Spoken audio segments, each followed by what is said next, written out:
পাগল ডাইছি পাগলটা হলে কোনো কথা কবি না। ওই আর কি পাগল অর্থে বড় পাগল আমি বেটা। কিরে তুই না ঢাকা যাস আজকে? না ঢাকা টুকাসকে যাম না, এই বৃষ্টির ভিতরে অনেক জানজি হয়ে যায়। জানছি না জাননি ওই বইটা ওই এক ওই রাসেল দেখছো তুই পাগলটা আবার শুরু করছি। পাগল আলাই। আর ভাল লাগতেছে না রে, একটা যামু বিলে যাম। বিলে যাবি কে? বিলে কি কাম?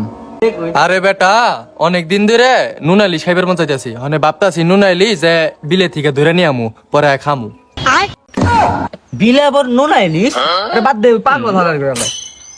আরে তোরা জানোস না এই করমালি বিলের ভিতরে নুনাইলি চাষ করে যে। বিলে আবার নোনা ইলিশ পাওয়া যায়? হ্যাঁ বাজারে ওই ইলিশ দইরা শোকা দেয় ওই নোনা ইলিশ। বেটা দুনোটাই পাগল হয়ে গেছে গা, একটা লোক থাকতে থাকতে আরেকটা পাগল হয়ে গেছে গা। তখন লোক আর সহবাসী করুম না। ওরা সব আসিব না তো বসবাস হইব। আরে বেটা তখন লোক থাকতে থাকতে আমাকে দুজনের মাথা গেছে। ভালো জায়গায় ভালো থাক। ওই সাবধানে যাস তোরা, বৃষ্টিতে বীজ্রপাত হইব। আরে মাদারসান ওটা বীজ্রপাত না, ওটা বজ্রপাত হইব। ওই এক ওই